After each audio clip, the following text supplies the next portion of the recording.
ਧੰਨ ਵਾਹਿਗੁਰੂ ਜੀ। ਡੰਡੋਤ ਵੰਦਨ ਅਨਕ ਵਾਰ, ਸਰਬ ਕਲਾ ਸਮਰੱਥ। ਡੋਲਨ ਤੇ ਰਾਖੋ ਪ੍ਰਭੂ, ਨਾਨਕ ਦੇ ਕਰ ਹੱਥ। ਡੋਲਨ ਤੇ ਰਾਖੋ ਪ੍ਰਭੂ, ਨਾਨਕ ਦੇ ਕਰ ਹੱਥ।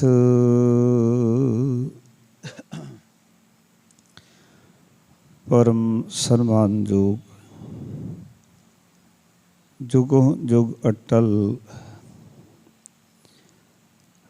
ਸਾਹਿਬ ਸ੍ਰੀ ਗੁਰੂ ਗ੍ਰੰਥ ਸਾਹਿਬ ਮਹਾਰਾਜ ਜੀ ਦੀ ਪਾਵਨ ਪਵਿੱਤਰ ਪਾਕ ਹਜ਼ੂਰੀ ਵਿੱਚ ਜੁੜ ਬੈਠੇ ਸਤਸੰਗੀ ਜਨੋ, ਸਤਿਗੁਰਾਂ ਨੇ ਪਾਰ ਕਿਰਪਾ ਕੀਤੀ ਹੈ। ਅਸਥਾਨ ਤੇ ਲੜੀਵਾਰ 52 ਅੱਖਰੀ ਬਾਣੀ ਦੀ ਵਿਚਾਰ ਸੰਧਿਆ ਵੇਲੇ ਦੇ ਦੀਵਾਨਾਂ 'ਚ ਆਰੰਭ ਹੋਈ ਹੈ। ਇਸ ਬਾਣੀ ਦੇ ਰਾਹੀਂ ਸਤਿਗੁਰ ਜੀ ਪ੍ਰਾਣੀ ਮਾਤਰ ਨੂੰ ਇਹ ਉਪਦੇਸ਼ ਬਖਸ਼ਿਸ਼ ਕਰ ਰਹੇ ਹਨ। ਉਸ ਅਕਾਲ ਪੁਰਖ ਵਾਹਿਗੁਰੂ ਦੀ ਹਸਤੀ ਅਤੇ ਸੰਸਾਰ ਦੇ ਵਿੱਚ ਆ ਕੇ ਸਾਡੇ ਫਰਜ਼ ਕੀ ਹਨ ਤੇ ਸਾਡਾ ਸੰਸਾਰ ਦੇ ਵਿੱਚ ਵਜੂਦ ਕੀ ਹੈ। ਸੋ ਸਾਰੀ ਬਾਣੀ ਦੇ ਵਿੱਚ ਗੁਰੂ ਸਾਹਿਬ ਜੀ ਨੇ ਇਸ ਵਿਚਾਰਧਾਰਾ ਨੂੰ ਸਾਡੇ ਸਮਕਸ਼ ਰੱਖਿਆ। ਸੋ ਵਿਚਾਰ ਅਧੀਨ ਅੱਜ ਦੂਜੀ ਪੌੜੀ ਤੇ ਇਸ ਦੇ ਨਾਲ ਜੋ ਸਲੋਕ ਦਰਜ ਉਸ ਦੀ ਵਿਆਖਿਆ ਨਾਲ ਜੁੜਾਂਗੇ। ਸਲੋਕ ਨਿਰੰਕਾਰ ਆਕਾਰ ਆਪ, ਸਰਗੁਣ ਨਿਰਗੁਣ ਸਰਗੁਣ ਏਕ, ਏਕੈ ਏਕ ਵਖਾਣ ਨੂੰ ਨਾਨਕ ਏਕ ਅਨੇਕ। ਪਾਵਨ ਅੰਕ 250 ਦੇ ਉੱਤੇ ਇਹ ਪਾਵਨ ਵਚਨ ਦਰਜ ਹਨ। ਜੋ ਵਿਚਾਰ ਪਿਛਲੀ ਪੌੜੀ ਵਿੱਚ ਸਤਿਗੁਰੂ ਜੀ ਨੇ ਸਾਡੇ ਸਮਕਸ਼ ਰੱਖੀ,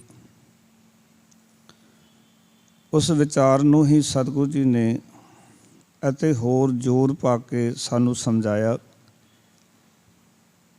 ਕਿ ਅਕਾਲ ਪੁਰਖ ਵਾਹਿਗੁਰੂ ਦੀ ਜਿਹੜੀ ਹਸਤੀ ਹੈ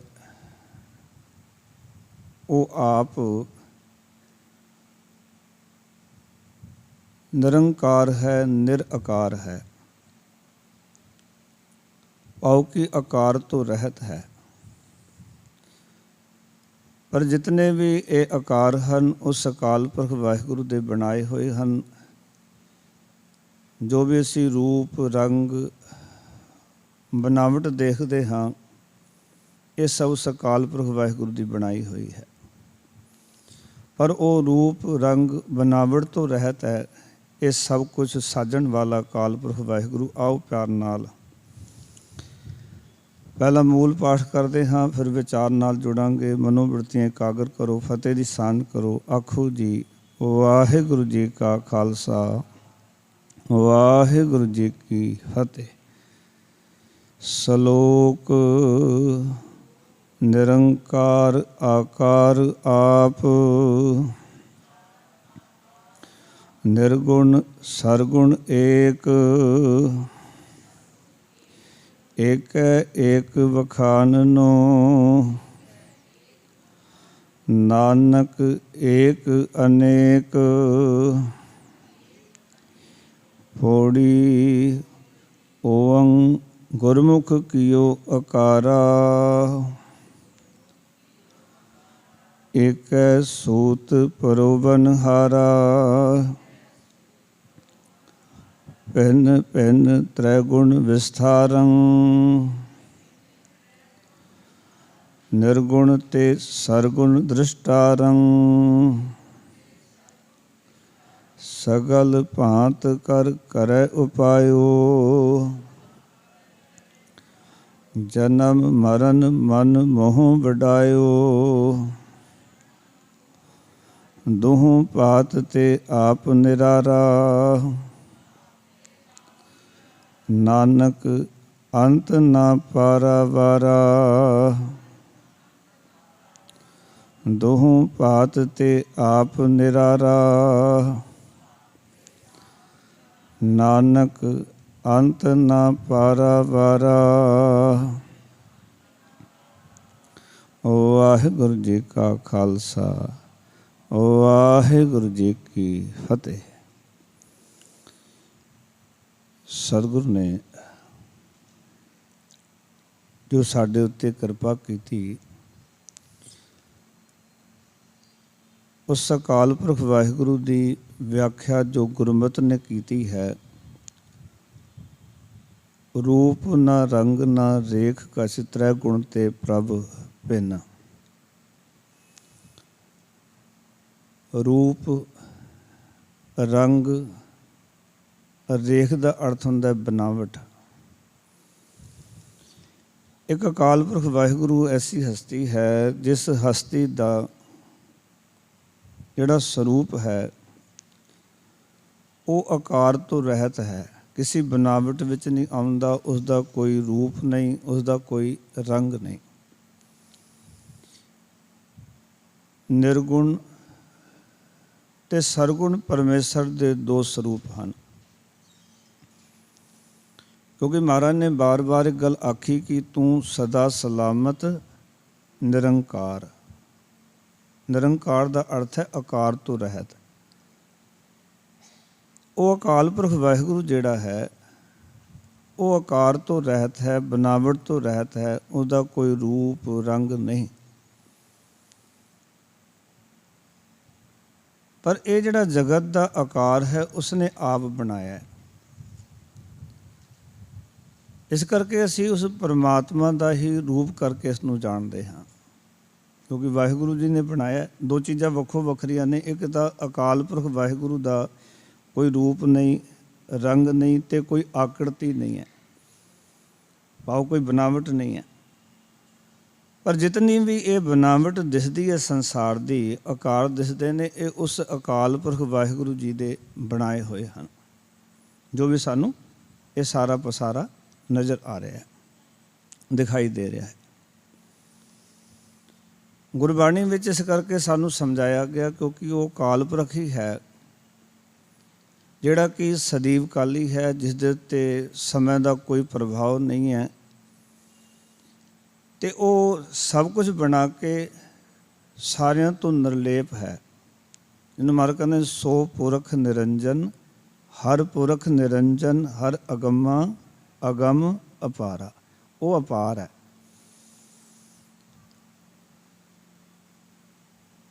ਜਿਵੇਂ ਜਿਵੇਂ ਅਸੀਂ ਅਕਾਲ ਪੁਰਖ ਵਾਹਿਗੁਰੂ ਜੀ ਦੀ ਵਿਆਖਿਆ ਬਾਰੇ ਗੁਰਮਤਿ ਵਿੱਚ, ਗੁਰਮਤਿ ਸਿਧਾਂਤਾਂ ਵਿੱਚ ਦੇਖਦੇ ਹਾਂ, ਸਾਨੂੰ ਗੁਰੂ ਸਾਹਿਬ ਜੀ ਨੇ ਜ਼ੋਰ ਦੇ ਕੇ ਗੱਲ ਸਮਝਾਈ ਕਿ ਇੱਕ ਨਿਰੰਕਾਰ ਹੀ ਹੈ, ਪਰਮੇਸ਼ਰ ਹੀ ਹੈ ਜਿਹੜਾ ਕਿ ਆਕਾਰ ਤੋਂ ਰਹਿਤ ਹੈ। ਤੇ ਜਦੋਂ ਆਕਾਰ ਨਹੀਂ ਤੇ ਸਮੇਂ ਦਾ ਕੋਈ ਪ੍ਰਭਾਵ ਨਹੀਂ, ਕਿਉਂਕਿ ਫਿਰ ਉਸਦਾ ਰੂਪ ਤੇ ਰੰਗ ਵੀ ਨਹੀਂ। ਪਰ ਜੋ ਕੁਝ ਪਰਮੇਸ਼ਰ ਨੇ ਬਣਾਇਆ ਹੈ ਇਹ ਸਭ ਉਸੇ ਦਾ ਹੈ। ਇਸ ਕਰਕੇ ਅਸੀਂ ਉਸ ਦੀ ਬਣਾਈ ਹੋਈ ਰਚਨਾ ਦਾ ਸਤਿਕਾਰ ਕਰਦੇ ਹਾਂ। ਜੋ ਵਾਹਿਗੁਰੂ ਨੇ ਬਣਾਇਆ ਨਾ, ਅਸੀਂ ਉਸ ਦੀ ਬਣਾਈ ਹੋਈ ਆਕ੍ਰਿਤੀਆਂ ਦਾ ਸਤਿਕਾਰ ਕਰਦੇ ਹਾਂ। ਕਿਉਂਕਿ ਇਹ ਸਭ ਜਿਹੜਾ ਨਾ, ਜਦੋਂ ਆਪਾਂ 16 ਸਾਹਿਬ ਦਾ ਪਾਠ ਪੜ੍ਹਦੇ ਹਾਂ ਤੇ ਰੋਜ਼ ਇੱਕ ਵਚਨ ਪੜ੍ਹਦੇ ਹਾਂ ਸਤਿਗੁਰ ਦੀ ਬਾਣੀ ਵਿੱਚੋਂ, ਮਹਾਰਾਜ ਕਹਿੰਦੇ ਨੇ ਕਿ ਇਹ ਸੰਸਾਰ ਜਿਹੜਾ ਹੈ ਕਿ ਉਸ ਅਕਾਲ ਪੁਰਖ ਵਾਹਿਗੁਰੂ ਨੇ ਬਣਾਇਆ। ਸਹਿਜ ਤਬ ਨੈਣ ਨਨ ਨੈਣ ਹੈ ਤੋਹੇ ਕੋ। ਮਹਾਰਾਜ ਕਹਿੰਦੇ ਨੇ ਜਦੋਂ ਇਹ ਸੰਸਾਰ ਤੋਂ ਬਣਾਇਆ, ਤੇਰਾ ਬਣਾਇਆ ਹੋਇਆ ਆਕਾਰ ਹੈ ਤੇ ਇਹ ਸਾਰੀਆਂ ਅੱਖਾਂ ਤੇਰੀਆਂ ਹੀ ਹਨ, ਕਿਉਂਕਿ ਤੂੰ ਬਣਾਈਆਂ ਹਨ।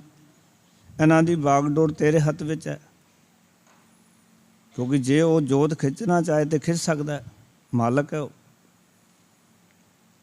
ਪਰ ਮਹਾਰਾਜ ਕਹਿੰਦੇ ਨੇ ਜਦੋਂ ਤੇਰੀ ਗੱਲ ਕਰੀਏ, ਜਦੋਂ ਬਣਾਏ ਦੀ ਗੱਲ ਕਰੀਏ ਤੇ ਸਾਰੀਆਂ ਅੱਖਾਂ ਜੋ ਤੂੰ ਬਣਾਇਆ ਉਹ ਤੇਰਾ ਹੋਣ ਕਰਕੇ ਤੇਰੀਆਂ ਹਨ, ਕਿਉਂਕਿ ਉਸਨੇ ਬਣਾਇਆ ਤੇ ਸਾਰੀਆਂ ਅੱਖਾਂ ਅਕਾਲ ਪੁਰਖ ਵਾਹਿਗੁਰੂ ਦੀਆਂ ਹਨ।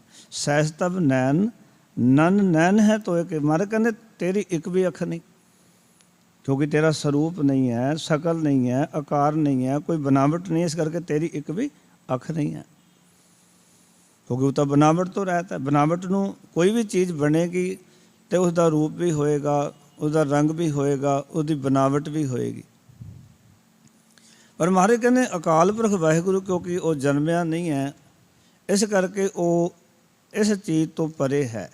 ਸਹਿਜ ਤਬ ਨੈਣ ਨਨ ਨੈਣ ਹੈ ਤੋਏ ਕੋ ਸਹਿਸ ਮੂਰਤ ਨਨਾ ਏਕ ਤੋਈ। ਇਹ ਸਾਰੀਆਂ ਮੂਰਤਾਂ ਤੇਰੀਆਂ ਹਨ ਕਿਉਂਕਿ ਤੂੰ ਬਣਾਈਆਂ ਹਨ।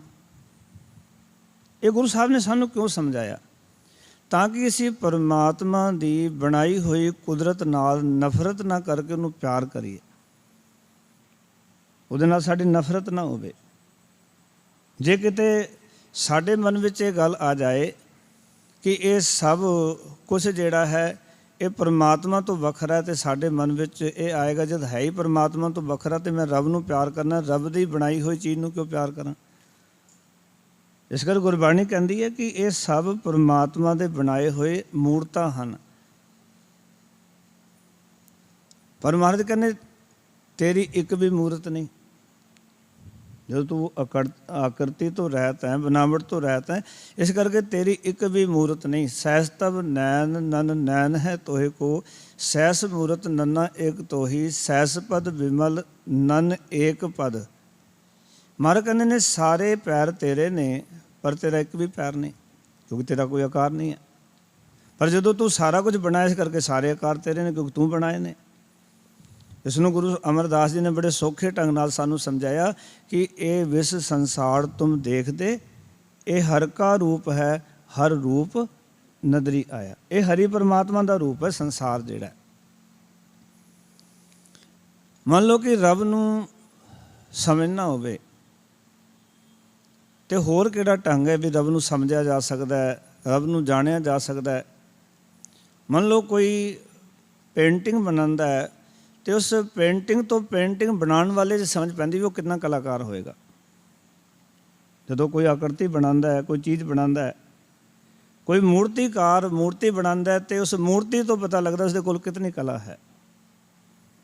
ਬਿਨਾਂ ਉਸ ਤੋਂ ਪਤਾ ਨਹੀਂ ਲੱਗੇਗਾ। ਇਸ ਕਰਕੇ ਪਰਮਾਤਮਾ ਦੀ ਜਿਹੜੀ ਬੇਅੰਤਤਾ ਹੈ, ਉਸਦੀ ਬਣਾਈਆਂ ਹੋਈਆਂ ਜਿਹੜੀਆਂ ਇਹ ਮੂਰਤਾਂ ਨੇ, ਸੰਸਾਰ, ਉਸ ਤੋਂ ਪਤਾ ਲੱਗਦਾ ਕਿ ਪਰਮਾਤਮਾ ਕਿਤਨਾ ਕੁ ਵੱਡਾ ਹੈ ਔਰ ਕਿਤਨਾ ਮਹਾਨ ਤੇ ਵਿਸ਼ਾਲ ਹੈ। ਸਹਿਸ ਪਦ ਵਿਮਲ ਨਨ ਏਕ ਪਦ ਗੰਧ ਬਿਨ ਸਹਿਸ ਤਵ ਗੰਧ।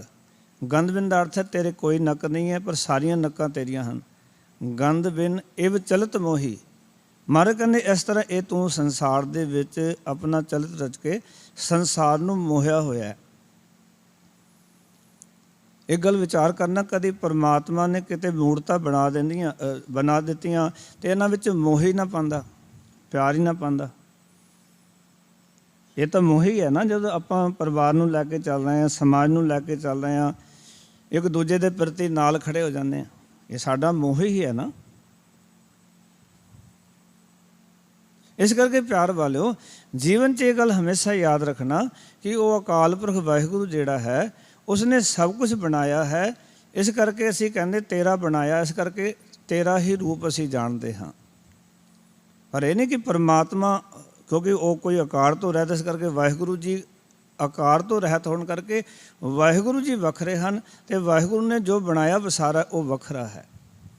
ਜੋ ਵਸਾਰਾ ਬਣਾਇਆ ਉਹਦੇ ਵਿੱਚੋਂ ਜਨਮੰ ਤਾਂ ਮਰਨੰ, ਜਨਮ ਵੀ ਹੈ ਤੇ ਮੌਤ ਵੀ ਹੈ। ਉਹ ਪਸਾਰਾ ਜਿਹੜਾ ਹੈ ਪਸਾਰ ਵੀ ਦਿੰਦਾ ਹੈ ਤੇ ਪਸਾਰੇ ਨੂੰ ਬਾਅਦ ਦੇ ਵਿੱਚ ਸਮੇਟ ਵੀ ਲੈਂਦਾ, ਕਿਉਂਕਿ ਉਸਦਾ ਪਸਾਰਾ ਹੈ। ਇਸ ਕਰਕੇ ਮਹਾਰਾਜ ਉਸ ਦੀ ਵਿਆਖਿਆ ਕਰਦੇ ਸਾਨੂੰ ਸਮਝਾ ਰਹੇ ਨੇ, ਨਿਰੰਕਾਰ ਆਕਾਰ ਆਪ। ਨਿਰੰਕਾਰ ਦਾ ਅਰਥ ਹੈ ਆਕਾਰ ਰਹਿਤ ਪਰਮਾਤਮਾ ਨੇ ਆਪ ਹੀ ਜਗਤ ਆਕਾਰ ਸੰਸਾਰ ਬਣਾਇਆ ਹੈ। ਤੇ ਨਿਰਗੁਣ ਸਰਗੁਣ ਏਕ, ਉਹ ਆਪ ਹੀ ਨਿਰੰਕਾਰ ਰੂਪ ਵਿੱਚ, ਨਿਰਗੁਣ ਰੂਪ ਦੇ ਵਿੱਚ ਪਾਓ ਕਿ ਮਾਇਆ ਦੇ ਤਿੰਨ ਸੁਭਾਵਾਂ ਤੋਂ ਪਰੇ ਰਹਿੰਦਾ ਹੈ। ਰਜੋ ਤਮੋ ਸਤੋ ਗੁਣ ਵਾਹਿਗੁਰੂ ਨੂੰ ਨਹੀਂ ਵਿਆਪਦੇ, ਉਹ ਇਹਨਾਂ ਤੋਂ ਪਰੇ ਹੈ।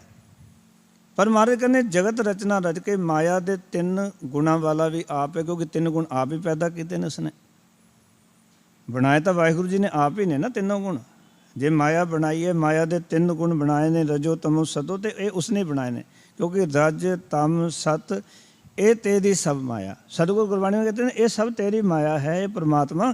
ਇਸ ਕਰਕੇ ਇਹ ਜੋ ਸਰਗੁਣ ਸਰੂਪ ਹੈ ਤੇਰਾ, ਇਸ ਕਰਕੇ ਅਸੀਂ ਤੈਨੂੰ ਸਰਗੁਣ ਸਰੂਪ ਸਮਝ ਕੇ ਤੇਰਾ ਸਤਿਕਾਰ ਕਰਦੇ ਹਾਂ, ਤੇਰੀ ਪੂਜਾ ਕਰਦੇ ਹਾਂ, ਕਿਉਂਕਿ ਉਸ ਪਰਮਾਤਮਾ ਨੇ ਇਹ ਖੇਡ ਰਚੀ ਹੈ। ਫਿਰ ਕਹਿੰਦੇ ਨੇ ਏਕੈ ਏਕ ਵਖਾਨਨੁ ਨਾਨਕ ਏਕ ਅਨੇਕ। हे ਨਾਨਕ ਪ੍ਰਭੂ ਆਪਨੇ ਇੱਕ ਸਰੂਪ ਤੋਂ ਅਨੇਕਾਂ ਰੂਪ ਬਣਾ ਲੈਂਦਾ ਹੈ। ਏਕੈ ਏਕ ਵਖਾਨਨੁ, ਇੱਕ ਤੋਂ ਅਨੇਕਾਂ ਹੀ ਸਰੂਪ ਬਣਾ ਲਏ ਪਰਮਾਤਮਾ ਨੇ।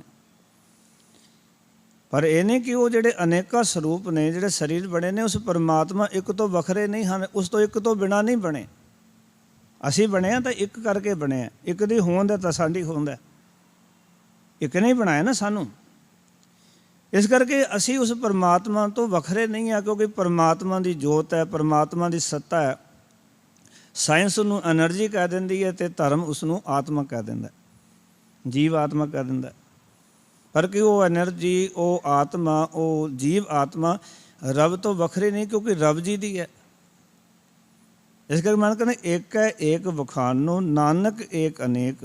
ਮਹਾਰਾਜ ਕਹਿੰਦੇ ਨੇ ਹੇ ਨਾਨਕ, ਕਹਿੰਦੇ ਉਹ ਜਿਹੜਾ ਪ੍ਰਭੂ ਹੈ, ਇਹ ਕਿਹਾ ਜਾ ਸਕਦਾ ਹੈ ਕਿ ਉਹ ਇੱਕ ਆਪ ਹੀ ਆਪ ਹੈ, ਅਨੇਕਤਾ ਦੇ ਵਿੱਚ ਅਨੇਕਾਂ ਸਰੂਪਾਂ ਤੋਂ ਅਨੇਕ ਰੂਪ ਬਣਾਏ, ਇੱਕ ਰੂਪ ਤੋਂ ਅਨੇਕਾਂ ਸਰੂਪ ਬਣਾਏ, ਪਰ ਆਖਿਰ ਉਹ ਆਪਣੇ ਆਪ ਦੇ ਵਿੱਚ ਆਪ ਹੀ ਆਪ ਹੈ, ਹੋਰ ਉਸ ਤੋਂ ਬਿਨਾਂ ਉਸਦੇ ਵਰਗਾ ਹੋਰ ਕੋਈ ਦੂਜਾ ਨਹੀਂ ਹੈ। ਆਪਾਂ ਕਈ ਵਾਰੀ ਜਦੋਂ ਬੰਦੇ ਨੂੰ ਦੇਖਦੇ ਕਹਿੰਦੇ ਵੀ ਇਹਦੀ ਸ਼ਕਲ ਫਲਾਣੇ ਨਾਲ ਮਿਲਦੀ ਹੈ, ਇਹ ਤਾਂ ਉਸਦੇ ਵਰਗਾ ਹੈ। ਪਰ ਪਰਮਾਤਮਾ ਬਾਰੇ ਐਸਾ ਨਹੀਂ ਕਿਹਾ ਜਾ ਸਕਦਾ ਵੀ ਪਰਮਾਤਮਾ ਦੀ ਸ਼ਕਲ ਉਸ ਨਾਲ ਮਿਲਦੀ ਹੈ, ਪਰਮਾਤਮਾ ਉੱਦਾਂ ਦਾ ਲੱਗਦਾ ਹੈ, ਕਿਉਂਕਿ ਉਸ ਪਰਮਾਤਮਾ ਦੀ ਸ਼ਕਲ ਵਰਗਾ ਹੋਰ ਕੋਈ ਦੂਜਾ ਹੈ ਹੀ ਨਹੀਂ ਹੈ, ਕਿਉਂਕਿ ਉਹਦੀ ਬਣਾਵਟ ਨਹੀਂ ਹੈ ਤਾਂ ਸ਼ਕਲ ਕਿਵੇਂ ਬਣੇਗੀ। ਜਦੋਂ ਕੋਈ ਰੂਪ ਰੰਗ ਤੇ ਰੇਖਾ ਚਿੱਤਰ ਨਹੀਂ ਹੈ ਤਾਂ ਉਹਦੀ ਸ਼ਕਲ ਨਹੀਂ ਹੈ, ਕੋਈ ਬਣਾਵਟ ਨਹੀਂ ਹੈ, ਉਸਦੇ ਵਰਗਾ ਹੋਰ ਕੋਈ ਦੂਜਾ ਨਹੀਂ ਹੈ। ਤਾਂ ਹੀ ਮਰ ਕਹਿੰਦੇ ਤੁਝ ਬਿਨ ਦੂਜਾ ਨਾਹੀਂ ਕੋਏ, ਤੂੰ ਕਰਤਾਰ ਕਰੈ ਸੋ ਹੋਏ। ਤੇਰੇ ਤੋਂ ਬਿਨਾਂ ਤੇਰੇ ਵਰਗਾ ਹੋਰ ਕੋਈ ਦੂਜਾ ਨਹੀਂ ਹੈ, ਤੂੰ ਜੋ ਕਰਦਾ ਸੰਸਾਰ ਵਿੱਚ ਉਹੀ ਕੁਛ ਹੁੰਦਾ ਹੈ। ਫਿਰ ਮਹਾਰਾਜ ਨੇ ਪੌੜੀ ਵਿੱਚ ਅੱਗੇ ਵਿਆਖਿਆ ਕੀਤੀ, ਪੌੜੀ ਓਵੰ ਗੁਰਮੁਖ ਕੀਓ ਅਕਾਰਾ। ਕੱਲ ਵੀ ਓਵੰ, ਕਿਉਂਕਿ ਇਹ ਹਿੰਦੀ ਦਾ ਵਰਨਮਾਲਾ ਦਾ ਪਹਿਲਾ ਅੱਖਰ ਹੈ। ਅੱਜ ਵੀ ਉਸੇ ਅੱਖਰ ਤੋਂ ਮਹਾਰਾਜ ਉਪਦੇਸ਼ ਕਰਕੇ ਸਮਝਾਉਣ ਲੱਗੇ, ਗੁਰਮੁਖ ਕੀਓ ਅਕਾਰਾ। ਗੁਰਮੁਖ ਬਣਨ ਵਾਸਤੇ ਪ੍ਰਭੂ ਨੇ ਜਗਤ ਰਚਨਾ ਕੀਤੀ ਹੈ, ਕਿਉਂਕਿ ਸੰਸਾਰ ਜਿਹੜਾ ਪਰਮਾਤਮਾ ਨੇ ਬਣਾਇਆ ਹੈ, ਇਹ ਸਾਨੂੰ ਇਸ ਕਰਕੇ ਸੰਸਾਰ ਦੇ ਵਿੱਚ ਭੇਜਿਆ, ਸੰਸਾਰ ਇਸ ਕਰਕੇ ਬਣਾਇਆ ਕਿ ਅਸੀਂ ਗੁਰਮੁਖ ਬਣ ਜਾਈਏ। ਇਹ ਅਸਲ ਵਿੱਚ ਸਾਡੀ ਘੜਨ ਦੀ ਇੱਕ ਚੜਸਾਲ ਹੈ, ਇੱਕ ਧਰਮਸ਼ਾਲਾ ਹੈ ਸੰਸਾਰ, ਜਿਹਦੇ ਵਿੱਚ ਸਾਨੂੰ ਘੜ ਕੇ ਗੁਰਮੁਖ ਬਣਾਉਣਾ ਹੈ। ਗੁਰੂ ਨੇ ਸਾਨੂੰ ਘੜਨ ਵਾਸਤੇ ਸੰਸਾਰ ਦੇ ਵਿੱਚ ਭੇਜਿਆ ਪਰਮਾਤਮਾ ਨੇ। ਇਸ ਕਰਕੇ ਇਹ ਸੰਸਾਰ ਜਿਹੜਾ ਗੁਰਮੁਖ ਬਣਾਉਣ ਵਾਸਤੇ ਹੀ ਸਤਿਗੁਰੂ ਅਕਾਲ ਪੁਰਖ ਨੇ ਬਣਾਇਆ ਹੈ। ਇਸ ਕਰਕੇ ਮਹਾਰਾਜ ਕਹਿੰਦੇ ਰਾਤੀ ਰੁੱਤੀ ਥਿੱਤੀ ਵਾਰ, ਪੌਣ ਪਾਣੀ ਅਗਨੀ ਪਾਤਾਲ, ਤਿਸ ਵਿੱਚ ਧਰਤੀ ਥਾਪ ਰੱਖੀ ਧਰਮਸਾਲ। ਉਸਨੇ ਧਰਤੀ ਨੂੰ ਧਰਮਸ਼ਾਲਾ ਬਣਾ ਦਿੱਤਾ। ਧਰਤੀ ਬਣਾਈ ਨਾ ਵੀ ਅਸੀਂ ਇਸ ਧਰਤੀ 'ਤੇ ਆ ਕੇ ਗੁਰਮੁਖ ਬਣ ਜਾਈਏ। ਇਹਦਾ ਅਰਥ ਹੈ ਕਿ ਸਾਨੂੰ ਸਾਰਿਆਂ ਨੂੰ ਇਹ ਜਿਹੜਾ ਸੰਸਾਰ ਮਿਲਿਆ, ਧਰਤੀ ਮਿਲੀ ਹੈ, ਇਹ ਗੁਰਮੁਖ ਬਣਨ ਵਾਸਤੇ ਉਸ ਅਕਾਲ ਪੁਰਖ ਨੇ ਸੰਸਾਰ ਦਾ ਆਕਾਰ ਬਣਾਇਆ ਕਿ ਅਸੀਂ ਇੱਥੇ ਆ ਕੇ ਗੁਰਮੁਖ ਬਣਨਾ ਹੈ। ਇਹ ਗੱਲ ਵੱਖਰੀ ਹੈ ਕਿ ਸੰਸਾਰ ਦੇ ਵਿੱਚ ਆ ਕੇ ਕੋਈ ਵਿਰਲਾ ਹੀ ਹੁੰਦਾ ਹੈ ਕਿ ਜਿਹੜਾ ਗੁਰਮੁਖ ਬਣਦਾ ਹੈ, ਗੁਰੂ ਦੇ ਸਨਮੁਖ ਹੋ ਕੇ ਗੁਰਮੁਖਤਾਈ ਦਾ ਪਦ ਪਦਵੀ ਹਾਸਲ ਕਰਦਾ ਹੈ। ਕਿਉਂ ਗੁਰਮੁਖ ਬਣਨ ਵਾਸਤੇ ਆਪਾ ਭਾਉ ਤਿਆਗਣਾ ਪੈਂਦਾ ਹੈ। ਸੰਸਾਰ ਦੀ ਚਮਕ ਧਮਕ, ਸੰਸਾਰ ਦੇ ਇਹ ਅਡੰਬਰ ਛੱਡਣੇ ਪੈਂਦੇ ਹਨ। ਕਿਉਂਕਿ ਜੇ ਗੁਰਮੁਖ ਬਣਨਾ ਹੈ ਤੇ ਗੁਰਮੁਖ ਦੀ ਪਰਿਭਾਸ਼ਾ ਗੁਰਬਾਣੀ ਵਿੱਚ ਹੈ ਕਿ ਜਿੰਨਾ ਸਾਸ ਗਰਾਸ ਨਾ ਵਿਸਰੈ, ਹਰ ਨਾਮਾ ਮਨ ਮੰਤ ਤਨ ਸੇ ਸਹੀ, ਨਾਨਕਾ ਪੂਰਨ ਸੋਈ ਸੰਤ। ਜਿਨ੍ਹਾਂ ਨੂੰ ਸਾਸ ਗਰਾਸ ਵਾਹਿਗੁਰੂ ਜੀ ਨਹੀਂ ਭੁੱਲਦੇ, ਉਹ ਸੰਤ ਹਨ।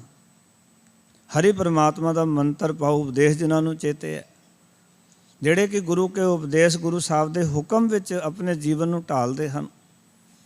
ਅਸਲ ਵਿੱਚ ਗੁਰਮੁਖ ਬਣਨਾ ਕੀ ਹੈ? ਅਕਾਲ ਪੁਰਖ ਵਾਹਿਗੁਰੂ ਦੀ ਰਜ਼ਾ ਵਿੱਚ ਰਹਿਣ ਦੀ ਜੁਗਤੀ ਸਿੱਖਣੀ ਗੁਰਮੁਖ ਹੋਣਾ। ਅਸੀਂ ਜੁਗਤੀ ਸਿੱਖਣ ਵਾਸਤੇ ਆਏ ਹਾਂ ਸੰਸਾਰ 'ਚ। ਇਹ ਸਰੀਰ ਮਨੁੱਖਾ ਸਰੀਰ ਮਿਲਿਆ ਤੇ ਰੱਬ ਦੀ ਰਜ਼ਾ ਨੂੰ ਸਮਝਣ ਵਾਸਤੇ ਮਿਲਿਆ ਵੀ ਰੱਬ ਦੀ ਰਜ਼ਾ ਹੈ ਕੀ, ਪਰਮਾਤਮਾ ਦਾ ਭਾਣਾ ਕੀ ਹੈ। ਇਸ ਤੋਂ ਮੁਨਕਰ ਨਹੀਂ ਹੋਇਆ ਜਾ ਸਕਦਾ ਕਿ ਸੰਸਾਰ ਦੇ ਵਿੱਚ ਅਸੀਂ ਆਏ ਉਹਦੇ ਭਾਣੇ ਵਿੱਚ ਹੀ ਆਏ ਹਾਂ। ਜਿਵੇਂ ਮਹਾਰਾਜ ਬਾਣੀ 'ਚ ਲਿਖਦੇ ਨੇ, ਜੈਸੀ ਅਗਨ ਉਦਰ ਮੈਂ ਤੈਸੀ ਬਾਹਰ ਮਾਇਆ, ਮਾਇਆ ਅਗਨ ਸਭ ਇੱਕੋ ਜਿਹੀ ਕਰਤਾ ਖੇਲ ਰਚਾਇਆ, ਜਾਂ ਤਿਸ ਭਾਣਾ ਤਾਂ ਜੰਮਿਆ। ਜਦੋਂ ਉਹਦਾ ਭਾਣਾ ਵਰਤਿਆ ਸਾਡਾ ਜਨਮ ਹੋ ਗਿਆ। ਇਹ ਗੱਲ ਵੱਖਰੀ ਵੀ ਜਦੋਂ ਭਾਣਾ ਅੱਖਰ ਆਉਂਦਾ ਤੇ ਅਸੀਂ ਉਹਨੂੰ ਮੌਤ ਨਾਲ ਜੋੜਦੇ ਵੀ ਭਾਣਾ ਵਰਤ ਗਿਆ ਜੀ, ਪਰ ਜਨਮ ਵੀ ਤਾਂ ਭਾਣਾ ਹੀ ਵਰਤਿਆ ਸੀ ਨਾ। ਜਦੋਂ ਜਨਮ ਹੋਇਆ ਸਾਡਾ, ਉਹ ਵੀ ਤਾਂ ਰੱਬ ਦਾ ਭਾਣਾ ਵਰਤਿਆ, ਜਨਮ ਹੋ ਗਿਆ ਸਾਡਾ। ਭਾਣਾ ਵਰਤ ਜਾਣਾ ਮੌਤ ਹੋ ਜਾਣੀ ਹੈ, ਪਰ ਅਸੀਂ ਭਾਣੇ ਨੂੰ ਕੇਵਲ ਮੌਤ ਨਾਲ ਜੋੜਿਆ ਹੋਇਆ। ਪਰ ਗੁਰੂ ਸਾਹਿਬ ਕਹਿੰਦੇ ਨੇ ਕਿ ਜਦੋਂ ਪਰਮਾਤਮਾ ਦਾ ਭਾਣਾ ਵਰਤਿਆ ਤਾਂ ਤੂੰ ਸੰਸਾਰ 'ਚ ਆਇਆ। ਔਰ ਸੰਸਾਰ ਵਿੱਚ ਆਉਣ ਦਾ ਮਨੋਰਥ ਅਸੀਂ ਰੋਜ਼ ਪੜ੍ਹਦੇ ਹਾਂ, ਭਈ ਪ੍ਰਾਪਤ ਮਾਨੁਖ ਦੇ ਹੁਰੀਆ, ਗੋਬਿੰਦ ਮਿਲਣ ਕੀ ਇਹ ਤੇਰੀ ਵਾਰੀ। ਸਾਡੀ ਵਾਰੀ ਹੈ, ਗੋਬਿੰਦ ਨੂੰ ਮਿਲਣ ਦੀ ਵਾਰੀ ਹੈ। ਅਤੇ ਗੋਬਿੰਦ ਨੂੰ ਮਿਲਣ ਦੀ ਪਹਿਚਾਣ ਕਿ ਰੱਬ ਮਿਲ ਜਾਏ ਸਾਨੂੰ, ਰੱਬ ਨਾਲ ਅਸੀਂ ਜੁੜ ਜਾਈਏ, ਰੱਬ ਦੀ ਪ੍ਰਾਪਤੀ ਕਰ ਲਈਏ, ਅਤੇ ਸਾਡੀ ਪਹਿਚਾਣ ਕੀ ਹੋਏਗੀ? ਕਿਵੇਂ ਪਹਿਚਾਣਿਆ ਜਾਏ ਕਿ ਇਸ ਬੰਦੇ ਨੂੰ ਰੱਬ ਜੀ ਮਿਲ ਗਏ ਹਨ? ਸੋ ਗੁਰਬਾਣੀ ਨੇ ਕੁਛ ਐਸੇ ਨੇਮ ਸਾਨੂੰ ਬਖਸ਼ਿਸ਼ ਕਰ ਦਿੱਤੇ, ਜਿਹੜਾ ਉਹਨਾਂ ਨੇਮਾਂ ਦਾ ਧਾਰਨੀ ਹੈ, ਅਸੀਂ ਉਹਨੂੰ ਕਹਿ ਸਕਦੇ ਹਾਂ ਕਿ ਉਹਨੂੰ ਗੁਰਮੁਖ ਦੀ ਪ੍ਰਾਪਤੀ ਹੋ ਗਈ। ਜਿਹੜੇ ਨੇਮ ਗੁਰਬਾਣੀ 'ਚ ਦਿੱਤੇ ਨੇ ਕਿ ਉਹ ਸਤ, ਸੰਤੋਖ, ਦਇਆ, ਧਰਮ, ਖਿਮਾ ਦਾ ਧਾਰਨੀ ਹੋਵੇ, ਦਿਆਲੂ ਹੋਵੇ, ਕਿਰਪਾਲੂ ਹੋਵੇ, ਨਿੰਦਾ ਚੁਗਲੀ ਮੇੜ ਤੇੜ ਤੋਂ ਉੱਪਰ ਉੱਠ ਗਿਆ ਹੋਵੇ, ਉਹ ਸ਼ੁਭ ਗੁਣਾਂ ਦਾ ਧਾਰਨੀ ਹੋਵੇ, ਉਹਨੂੰ ਕਿਹਾ ਜਾ ਸਕਦਾ ਵੀ ਇਹ ਤਾਂ ਨਿਰਾ ਨਿਰੰਕਾਰ ਦਾ ਰੂਪ ਹੈ, ਪਰਮੇਸ਼ਰ ਦਾ ਹੀ ਰੂਪ ਹੈ, ਉਸ ਪਰਮਾਤਮਾ ਤੋਂ ਵੱਖਰਾ ਨਹੀਂ ਹੈ। ਕਈ ਵਾਰੀ ਜਦੋਂ ਕਿਸੇ ਦੇ ਅੰਦਰ ਸ਼ੁਭ ਗੁਣ ਦੇਖਦੇ ਹਾਂ ਤਾਂ ਅਸੀਂ ਕਹਿ ਦਿੰਦੇ ਹਾਂ ਤੇ ਰੱਬ ਵਰਗਾ ਹੀ ਹੈ ਨਿਰਾ। ਹੁਣ ਰੱਬ ਤਾਂ ਨਹੀਂ ਹੈ, ਰੱਬ ਵਰਗਾ ਕਿਉਂ ਕਹਿ ਦਿੱਤਾ? ਰੱਬ ਦਾ ਤਾਂ ਕੋਈ ਆਕਾਰ ਨਹੀਂ ਹੁੰਦਾ, ਫਿਰ ਬੰਦੇ ਦੇ ਆਕਾਰ ਨੂੰ ਕਿਉਂ ਕਹਿ ਦਿੱਤਾ ਵੀ ਇਹ ਰੱਬ ਵਰਗਾ ਹੈ? ਇਸ ਕਰਕੇ ਕਹਿ ਦਿੱਤਾ ਕਿਉਂਕਿ ਰੱਬੀ ਗੁਣ ਉਸ ਦੇ ਅੰਦਰ ਪ੍ਰਗਟ ਹੋ ਗਏ ਹਨ ਗੁਰੂ ਦੇ ਸਨਮੁਖ ਆਉਣ ਕਰਕੇ। ਅਸਲ ਵਿੱਚ ਰੱਬ ਦੀ ਪ੍ਰਾਪਤੀ ਕੀ ਹੈ? ਗੁਰੂ ਸਾਹਿਬ ਜੀ ਨੇ ਜੋ ਗੁਣ ਸਾਨੂੰ ਦਰਸਾਏ, ਉਹਨਾਂ ਗੁਣਾਂ ਦਾ ਜੀਵਨ ਵਿੱਚ ਪ੍ਰਗਟ ਕਰ ਲੈਣਾ, ਰੱਬ ਦਾ ਪ੍ਰਗਟ ਹੋ ਜਾਣਾ।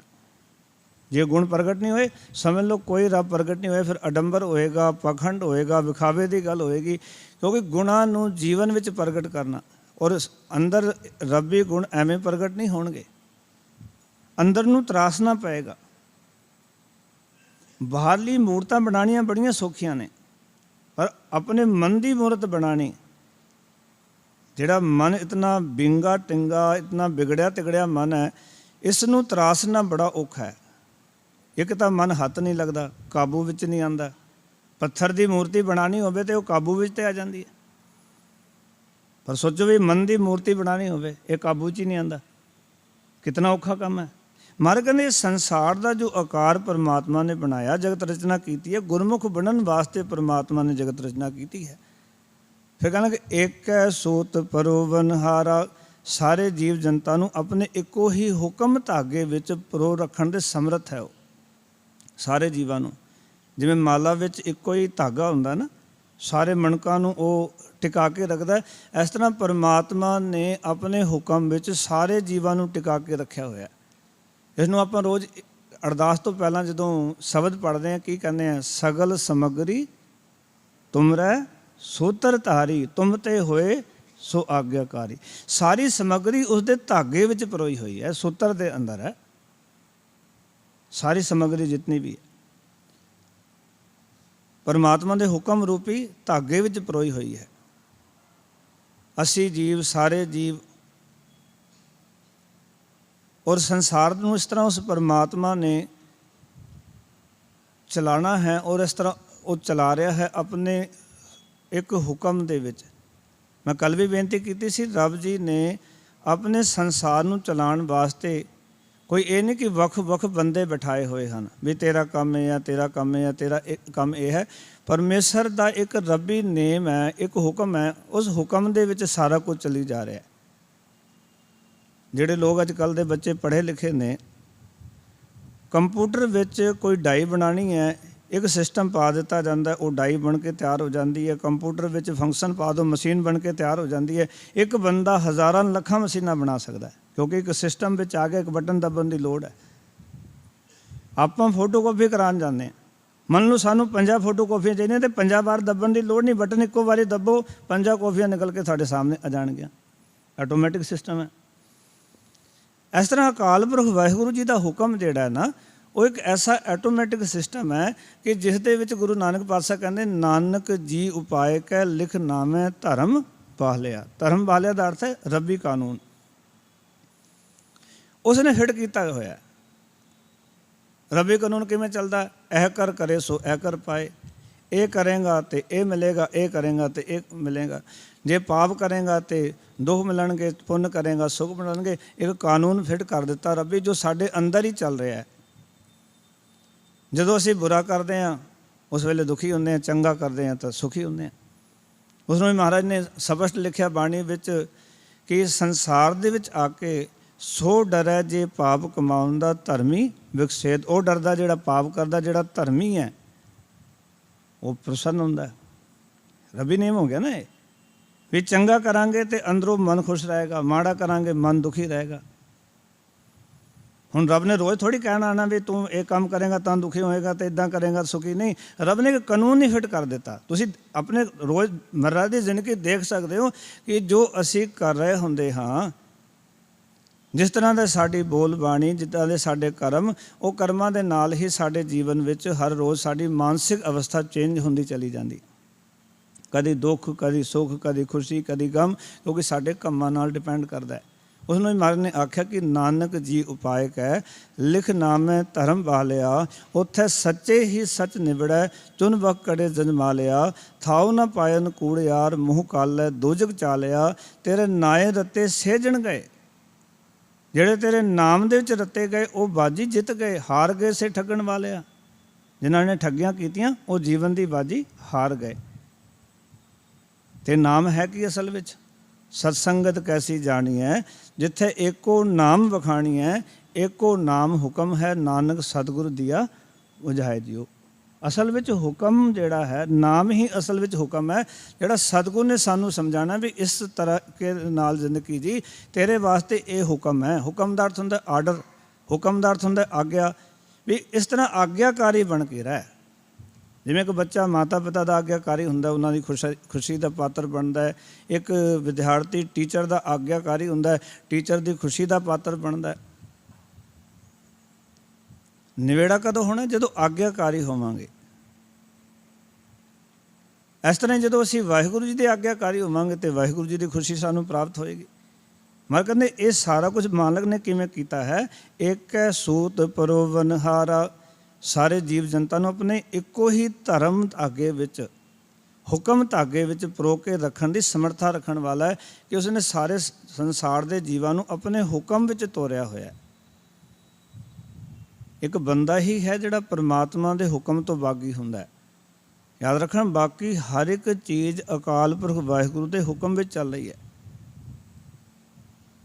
ਇੱਕ ਬੰਦਾ ਹੈ ਜਿਹੜਾ ਹੁਕਮ ਤੋਂ ਬਾਗੀ ਹੋ ਜਾਂਦਾ। ਫਿਰ ਮਾਰ ਕਹਿੰਦੇ ਨੇ ਭਿੰਨ ਭਿੰਨ ਤ੍ਰੈ ਗੁਣ ਵਿਸਥਾਰੰ। ਪ੍ਰਭੂ ਨੇ ਆਪਣੇ ਅਦ੍ਰਿਸ਼ਟ ਰੂਪ ਤੋਂ ਇਹ ਦਿਸਦਾ ਜਗਤ ਜਿਹੜਾ ਉਹ ਰਚਿਆ ਹੈ, ਜਿਸ ਨੇ ਮਾਇਆ ਦੇ 3 ਗੁਣਾਂ ਦਾ ਵੱਖ ਵੱਖ ਖਿਲਾਰਾ ਖਿਲਾਰ ਦਿੱਤਾ ਹੈ।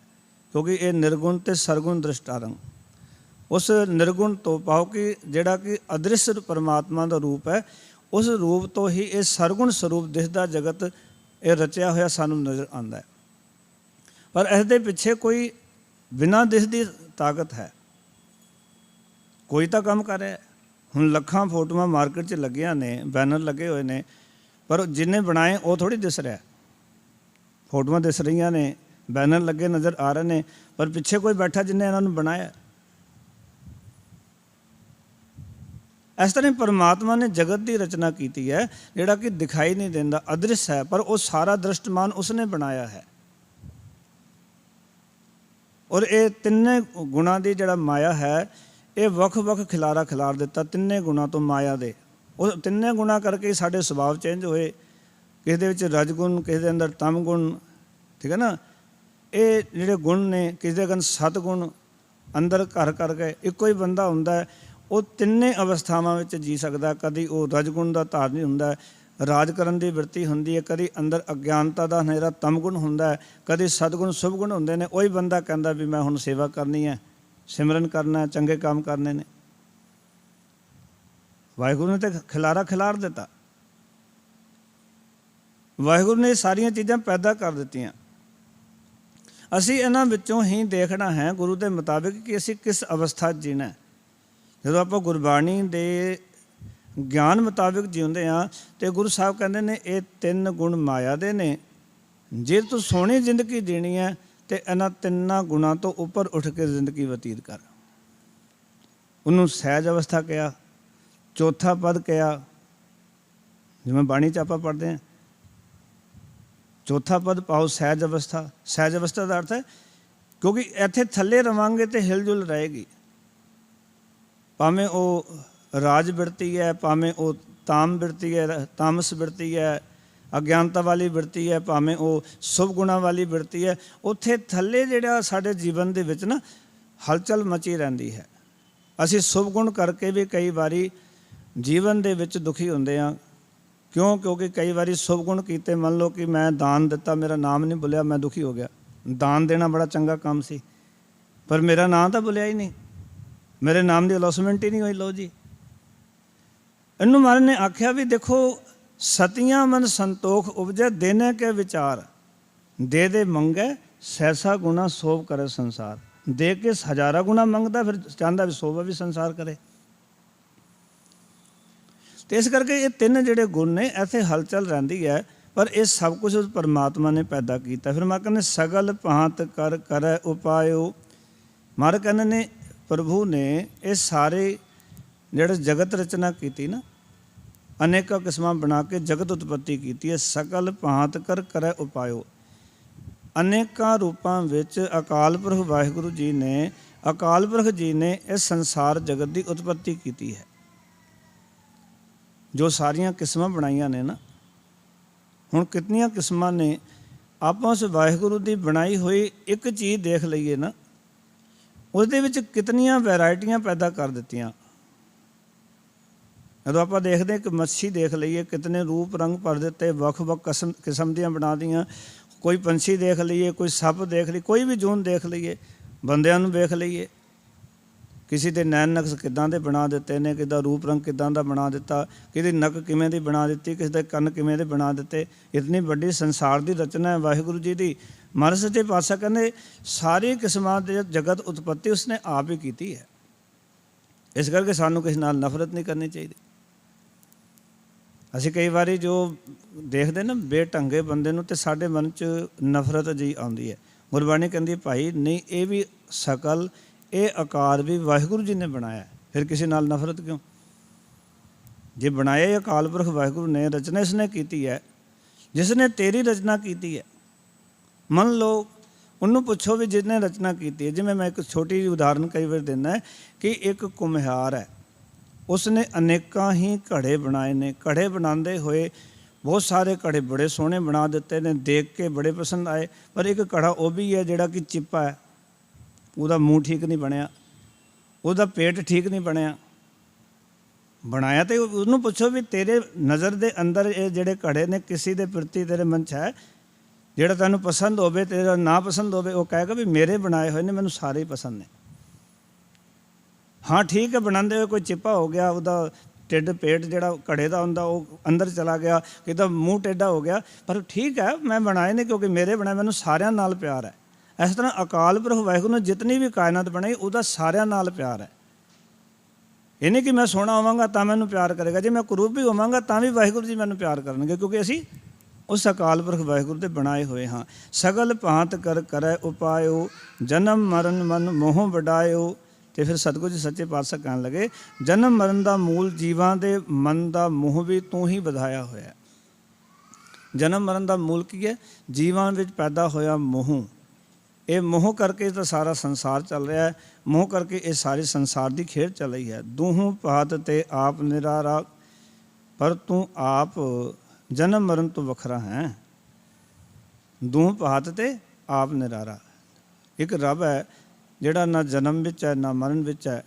ਸੰਸਾਰ ਵਿੱਚ ਜੋ ਕੁਝ ਬਣਿਆ ਸਾਰਿਆਂ ਨੇ ਇੱਕ ਦਿਨ ਵਿਨਸ ਜਾਣਾ। ਇੱਥੇ ਤੱਕ ਜਿਹੜੇ ਲੋਕ ਕਹਿੰਦੇ ਕਿ ਅਸੀਂ ਰੱਬ ਦੀਆਂ ਫੋਟੋਆਂ ਬਣਾਉਂਦੇ ਹਾਂ, ਅਸੀਂ ਰੱਬ ਕਿਸੇ ਆਕ੍ਰਿਤੀ ਵਿੱਚ ਮੰਨਦੇ ਹਾਂ, ਅਤੇ ਦੇਖੋ ਉਹ ਰੱਬ ਦੀ ਬਣਾਈਆਂ ਹੋਈਆਂ ਬੰਦੇ ਦੀਆਂ ਆਕ੍ਰਿਤੀਆਂ ਜਿਹੜੀਆਂ ਨੇ ਉਹਨਾਂ ਵਿੱਚ ਵੀ ਜਦੋਂ ਬਣਦੀ ਹੈ ਉਹ ਕਹਿੰਦਾ ਬੜੀ ਸੁੰਦਰ ਹੈ, ਸਾਲ ਹੋ ਗਿਆ, ਸਾਲ ਬਾਅਦ ਉਹ ਕਹਿੰਦਾ ਕਰੂਪ ਹੋ ਗਈ, ਉਹਨੂੰ ਸਿੱਟ ਦਿਓ, ਦੂਜੀ ਲਿਆਓ, ਸਾਲ ਬਾਅਦ ਖਤਮ ਹੋ ਗਈ, ਉਹ ਚੇਂਜਿੰਗ ਆ ਗਈ ਨਾ। ਕਿਉਂਕਿ ਜਿਹਦਾ ਜਨਮ ਹੋਇਆ ਉਸ ਦੇ ਚੇਂਜਿੰਗ ਆਏਗੀ, ਕਿਉਂਕਿ ਮੌਤ ਵੀ ਹੋਵੇਗੀ, ਬਦਲਾਅ ਵੀ ਹੋਵੇਗਾ। ਸਾਡਾ ਜਨਮ ਹੋਇਆ ਅਸੀਂ ਬਦਲਦੇ ਰਹਿੰਦੇ ਹਾਂ। ਮੰਨ ਲਓ ਕਿ ਅਸੀਂ 10 ਸਾਲ ਪਹਿਲਾਂ ਕਿਸੇ ਬੰਦੇ ਦੀ ਸ਼ਕਲ ਦੇਖੀ, 10 ਸਾਲ ਬਾਅਦ ਕਈ ਵਾਰ ਅਸੀਂ ਪਹਿਚਾਣ ਨਹੀਂ ਪਾਉਂਦੇ, ਸਾਡੇ ਸਾਹਮਣੇ ਬੰਦਾ ਖੜਿਆ ਹੁੰਦਾ, ਅਸੀਂ ਕਹਿੰਦੇ ਤੂੰ ਤਾਂ ਬੜਾ ਹੀ ਬਦਲ ਗਿਆ। ਛੋਟੇ ਬੱਚੇ ਨੂੰ ਦੇਖਦੇ ਹਾਂ ਜਦੋਂ ਉਹ ਜਵਾਨ ਹੋ ਜਾਂਦਾ ਅਤੇ ਅਸੀਂ ਪੁੱਛਦੇ ਤੂੰ ਕੌਣ ਹੈ ਭਾਈ? ਉਹ ਕਹਿੰਦਾ ਜੀ ਮੈਂ ਤਾਂ ਤੁਹਾਡਾ ਰਿਸ਼ਤੇਦਾਰ ਹਾਂ, ਮੈਂ ਤੁਹਾਡੀ ਫਲਾਣੀ ਭੈਣ ਦਾ ਬੇਟਾ। ਲੈ ਅਸੀਂ ਤਾਂ ਪਹਿਚਾਣ ਹੀ ਨਹੀਂ ਪਾਏ ਤੈਨੂੰ, 10 ਸਾਲ ਬਾਅਦ ਦੇਖਿਆ ਤੈਨੂੰ। ਛੋਟੇ ਜਿਹੇ ਨੂੰ ਵੇਖਿਆ ਸੀ, ਹੁਣ ਤੇਰੀ ਸ਼ਕਲ ਵੀ ਬਦਲ ਗਈ, ਸਾਰਾ ਸਰੀਰ ਹੀ ਬਦਲ ਗਿਆ। ਜੋ ਬਾਕੀ ਬਣੇਗਾ ਨਾ ਉਹ ਸਭ ਬਦਲੇਗਾ, ਅਤੇ ਜੇ ਬਣਿਆ ਤਾਂ ਉਸਨੇ ਨਾਸ ਵੀ ਹੋਣਾ। ਇੱਕ ਰੱਬ ਹੈ ਜਿਹੜਾ ਮਰ ਕਹਿੰਦੇ ਦੋਹੋਂ ਪਾਦ ਤੇ ਆਪ ਨਿਰਾਰਾ, ਜਨਮ ਤੇ ਮਰਨ ਤੋਂ ਉਹ ਅਕਾਲ ਪੁਰਖ ਵਾਹਿਗੁਰੂ ਆਪ ਵੱਖਰਾ ਹੈ।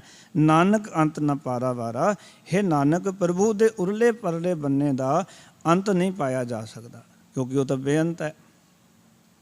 ਨਹੀਂ ਕਿਹਾ ਜਾ ਸਕਦਾ ਵੀ ਰੱਬ ਦੀ ਸ਼ੁਰੂਆਤ ਇੱਥੋਂ ਹੁੰਦੀ ਹੈ ਅਤੇ ਰੱਬ ਉੱਥੇ ਜਾ ਕੇ ਸਮਾਪਤ ਹੋ ਜਾਂਦਾ ਹੈ, ਕਿਉਂਕਿ ਉਸਦਾ ਕੋਈ ਆਕਾਰ ਨਹੀਂ। ਕਿਸੇ ਆਕਾਰ ਦੀ ਸ਼ੁਰੂਆਤ ਕਿਤੋਂ ਹੋ ਸਕਦੀ ਹੈ, ਆਕਾਰ ਦਾ ਅੰਤ ਹੋ ਸਕਦਾ ਹੈ, ਪਰ ਰੱਬ ਦਾ ਕੋਈ ਆਕਾਰ ਨਹੀਂ ਹੈ।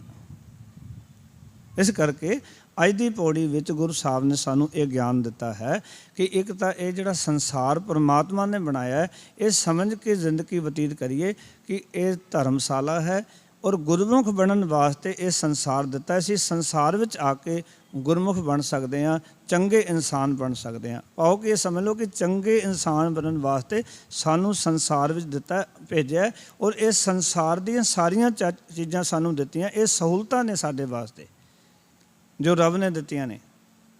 ਜਿਵੇਂ ਕੋਈ ਬੱਚੇ ਨੂੰ ਪੜ੍ਹਾਈ ਵਾਸਤੇ ਮਾਤਾ ਪਿਤਾ ਭੇਜਦੇ ਨਾ, ਤਾਂ ਸਾਰੇ ਪੜ੍ਹਾਈ ਦਾ ਖਰਚਾ ਉਠਾਉਂਦੇ ਨੇ, ਰੋਟੀ ਪਾਣੀ ਦਾ ਖਰਚਾ ਉਠਾਉਂਦੇ ਨੇ, ਹੋਸਟਲ ਦਾ ਪ੍ਰਬੰਧ ਕਰਦੇ ਨੇ।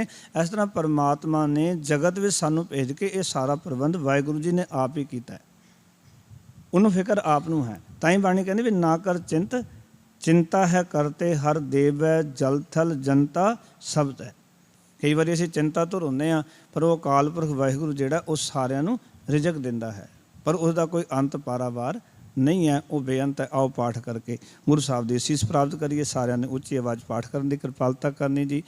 ਸਲੋਕ ਨਿਰੰਕਾਰ ਆਕਾਰ ਆਪ, ਨਿਰਗੁਣ ਸਰਗੁਣ ਏਕ, ਏਕੈ ਏਕ ਵਖਾਨਨੋ, ਨਾਨਕ ਏਕ ਅਨੇਕ। ਪੌੜੀ ਓੰ ਗੁਰਮੁਖ ਕੀਓ ਆਕਾਰਾ, ਏਕੈ ਸੂਤ ਪਰੋਵਨਹਾਰਾ, ਭਿੰਨ ਭਿੰਨ ਤ੍ਰੈਗੁਣ ਵਿਸਥਾਰੰ, ਨਿਰਗੁਣ ਤੇ ਸਰਗੁਣ ਦ੍ਰਿਸ਼ਟਾਰੰ, ਸਗਲ ਭਾਂਤ ਕਰ ਕਰੈ ਉਪਾਇਓ, ਜਨਮ ਮਰਨ ਮਨ ਮੋਹ ਵਡਾਇਓ, ਦੂਹੋਂ ਭਾਂਤ ਤੇ ਆਪ ਨਿਰਾਰਾ, ਨਾਨਕ ਅੰਤ ਨਾ ਪਾਰਾਵਾਰਾ, ਦੂਹੋਂ ਭਾਂਤ ਤੇ ਆਪ ਨਿਰਾਰਾ, ਨਾਨਕ ਅੰਤ ਨਾ ਪਾਰਾਵਾਰਾ। ਵਾਹਿਗੁਰੂ ਜੀ ਕਾ ਖਾਲਸਾ, ਵਾਹਿਗੁਰੂ ਜੀ